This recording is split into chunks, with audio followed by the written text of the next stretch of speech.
প্রতিরক্ষা মন্ত্রী রাজনাথ সিং ওই সশস্ত্র বাহিনীর কমান্ডারদের উদ্দেশ্যে তিনি ভাষণে বলেছেন অপ্রচলিত হুমকি মোকাবিলায় প্রস্তুত থাকতে হবে। ব্যাপারটা বুঝতে পারছেন? অপ্রচলিত মানে সরাসরি যুদ্ধ নয়, ঘুষপেট, জঙ্গি সন্ত্রাসবাদী কাজকর্ম, এই সমস্ত হুমকি মোকাবেলায়, অনুপ্রবেশ তো বলেই দিয়েছি, এইসব হুমকির মোকাবিলায় প্রস্তুত থাকতে হবে। তিনি আরও বলেছেন তথ্য, আদর্শগত, পরিবেশগত, জৈবিক যুদ্ধের মতো অদৃশ্য চ্যালেঞ্জ মোকাবিলা করা। এখানেও ঘুরে ফিরে সেই সন্ত্রাসবাদী কাজকর্মের ব্যাপারটা আসছে, নিশ্চয়ই বুঝতে পেরেছেন। এরপরে আসছে প্রযুক্তি বান্ধব সামরিক বাহিনী গড়ে তোলা। তারপর মানে যে ইনভেন্টরি, আজকাল যে সমস্ত হচ্ছে ইনভেনশন হচ্ছে প্রযুক্তির, তার সাথে সামরিক বাহিনীকে আরও যুক্ত করে তোলা এবং আকস্মিক ও অপ্রত্যাশিত যুদ্ধের জন্যে নিজেদের ক্যাপাসিটি তৈরি থাকা, কৌশলগতভাবে নিজেদেরকে গুছিয়ে রাখা, এই ব্যাপারগুলো বৃদ্ধি করতে হবে। এরপরে তিনি কালকেই বলেছেন সুদর্শন চক্র প্রকল্প, প্রতিরক্ষামন্ত্রী সুদর্শন চক্র বিমান প্রতিরক্ষা ব্যবস্থা তৈরির জন্য একটি কমিটি ঘোষণা করে দিয়েছেন। পরবর্তী 5 বছরের জন্য মধ্যমেয়াদী পরিকল্পনা, পরবর্তী 10 বছরের জন্য দীর্ঘমেয়াদী পরিকল্পনা এবং বাস্তবসম্মত কর্ম পরিকল্পনা প্রণয়ন করবার ব্লুপ্রিন্ট তৈরি হয়েছে। সম্মেলনের থিম ও অংশগ্রহণকারী, এই বছরের সম্মেলনের প্রতিপাদ্য হলো সংস্কারের বছর, যেটা প্রথমে বললাম নরেন্দ্র মোদী বলেছেন, ভবিষ্যতের জন্য রূপান্তর। সম্মেলনে উপস্থিত ছিলেন প্রতিরক্ষামন্ত্রী রাজনাথ সিং, অজিত ডোভাল তিনিও ছিলেন, অনিল চৌহান, 3 বাহিনীর প্রধানরা ছিলেন, প্রতিরক্ষা সচিব ছিলেন এবং আরও মানে ধরতে গেলে ভারতের প্রতিরক্ষা দপ্তরের, ডিফেন্সের সমস্ত মানুষ সেখানে ছিলেন এবং প্রথম দিন ছিলেন স্বয়ং নরেন্দ্র মোদী। আগামীকাল 17 তারিখেও কর্মসূচি আছে, মানে আজকের যেটা 17ই সেপ্টেম্বর, আজকের কর্মসূচিও রয়েছে। এখানে চিফ অফ ডিফেন্স স্টাফ, আজকে রাজনাথ সিং আজকের বৈঠকে থাকবেন না বলেই জানতে পারছি, তিনি chief of defence staff general Anil Chauhan কমান্ডারদের উদ্দেশ্যে ভাষণ দেবেন এবং সম্মেলনের সমাপন অনুষ্ঠান হবে। এই 3 দিন ব্যাপী সম্মেলনে তাহলে কি হলো, কাঠামোগত, প্রশাসনিক ও অপারেশনাল বিষয়াদির সামগ্রিক পর্যালোচনা করা হলো। এইবার বলি বাংলাদেশ নিয়ে, আপনারা বুঝেই গেছেন যে 16 তারিখের মিটিংয়ের মূল দৃষ্টিভঙ্গি কিন্তু বাংলাদেশ কেন্দ্রিক ছিল। ওই যে অনুপ্রবেশ, ওই যে সন্ত্রাসবাদী হুমকি, অপ্রচলিত হুমকির মোকাবিলা, এগুলো বাংলাদেশকে মাথায় রেখেই করা হয়েছে। এবং সেটা কি করা হয়েছে, বাংলাদেশ নিয়ে বেশ কিছু সিদ্ধান্ত নেওয়া হয়েছে জমিনি স্তরে। সেই সিদ্ধান্তগুলো হলো, যেমন অনুপ্রবেশ নিয়ে জিরো টলারেন্স, মানে এর আগে বলা হতো অনুপ্রবেশ নিলে তাদেরকে ধরে নিয়ে আসা কিংবা তাদেরকে ফেরত দিয়ে দেয়া ইত্যাদি ব্যাপারগুলো ছিল। বাংলাদেশ বলেছে তাদের সাথে মাঝে মাঝে যে ফ্ল্যাগ মিটিং হয়, 2 দেশের বিএসএফ এবং বাংলাদেশের বিজিবি, এদের মধ্যে বর্ডার গার্ডস বাংলাদেশ, তাদের মধ্যে যে মাঝে মাঝে ফ্ল্যাগ মিটিং হয় নানা রকম সমস্যা নিয়ে, সেইগুলো এর হতে কিন্তু এবার তার থেকে কড়া ব্যবস্থা নেওয়ার কথা হয়েছে। অনুপ্রবেশ নিয়ে প্রথমে বলি অনুপ্রবেশের ব্যাপারটা। অনুপ্রবেশ নিয়ে জিরো টলারেন্স, মানে অনুপ্রবেশ করতে দেখলে যদি দেখা যায় যে সে অনুপ্রবেশ করছে, দরকার হলে সরাসরি একেবারে শুট অ্যাট সাইট।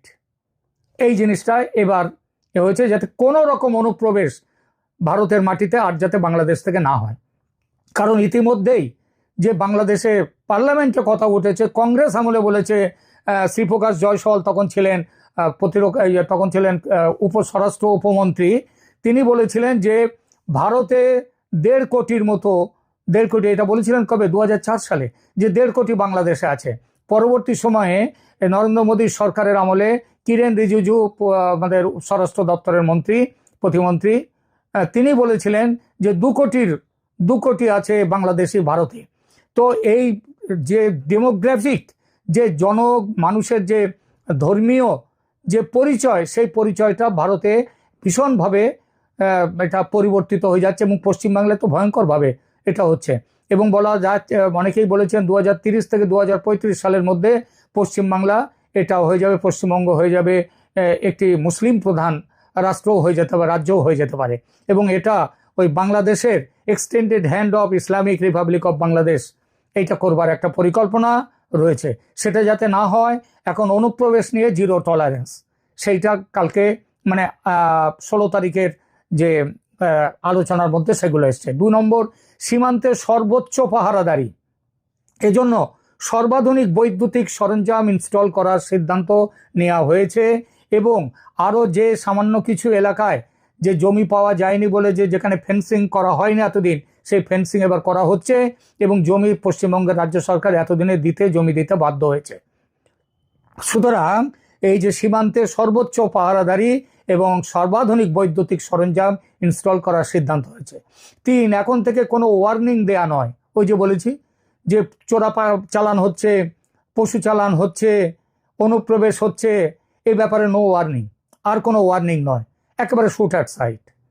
4, পুশব্যাক বা পুশ আউট, যারা এখানে ভারতে ইতিমধ্যে এসেছে এবং যাদের চিহ্নিত করা গেছে বাংলাদেশি বলে, যাদের ফেরত দেওয়ার চেষ্টা চলছে, সেই পুশব্যাক বা পুশ আউট যে সফল করার ব্যবস্থা, কিভাবে কোন জায়গা দিয়ে বাংলাদেশে তাদেরকে পুশব্যাক করা যাবে বা ভারত থেকে তাদেরকে পুশ আউট করা হবে, এই সফল ব্যবস্থা করার দায়িত্ব এবার এসেছে পুরোপুরি সীমান্তরক্ষী বাহিনীর উপর এবং এ ব্যাপারে কোনো রাজ্য সরকারের সাথে কোনো রকম কথাবার্তা বলার কোনো দরকার নেই। 5 নম্বর, চোরাচালান বন্ধ করতে যা কিছু ব্যবস্থা প্রয়োজনীয় বলে বোধ হবে সেটা করার পুরো ছাড় বিএসএফ এর। আগে হতো কি, চোরাচালানকারী ধরা পড়লে তাকে এই রাজ্য পুলিশের হাতে দেওয়া হতো, অনুপ্রবেশ ধরা পড়লে রাজ্য পুলিশের হাতে দেওয়া হতো। এখন আর ওই রাজ্য পুলিশের হাতে দেওয়াটে আনায়, হয় তাদেরকে ওপারে পাঠিয়ে দাও, তাদেরকে পুশব্যাক করে ওপারে পাঠিয়ে দাও, নইলে শুট অ্যাট সাইট। 6 নম্বর হচ্ছে, পশ্চিমবঙ্গ সরকার ও রাজ্য পুলিশ প্রশাসন তারা এটা সবাই জানে যে তারা অনুপ্রবেশের পক্ষে কাজ করছে। তাদের সঙ্গে সংঘাত অবধারিত হলে বিএসএফ এর চিন্তার কারণ নেই, কেন্দ্রীয় সরকার পূর্ণ সমর্থন দেবে। 7 নম্বর, সীমান্ত এলাকায় নাশকতামূলক কিছু ঘটলে কেন্দ্রকে তার সরাসরি রিপোর্টিং করবে বিএসএফ। 8 নম্বর, সবচেয়ে বড় যে সিদ্ধান্ত সেটা হলো প্রয়োজন বুঝলে সীমান্ত পেরিয়ে গিয়ে উপযুক্ত ব্যবস্থা নেওয়ার ক্ষমতা দেওয়া হয়েছে বিএসএফকে। একটু ভেঙে বলা যাক বিষয়টা। আপনাদের হয়তো অনেকেই ভুলে যাননি যে 2001 সালের এপ্রিল মাসে যেভাবে ভারতীয় সীমান্ত রক্ষী বাহিনীর জওয়ানদের অতর্কিত আক্রমণে ধরে নিয়ে গিয়ে খুন করেছিল বাংলাদেশ রাইফেলস, তেমন কোনো ঘটনা যেন আর দ্বিতীয়বার না ঘটে। মনে রাখতে হবে, সে সময় কিন্তু বাংলাদেশে শেখ হাসিনার বন্ধু সরকার ছিল, কিন্তু তা সত্ত্বেও ঘটেছিল সেই ভয়ঙ্কর ঘটনা। আর এখন তো শত্রু স্থানীয় সরকার।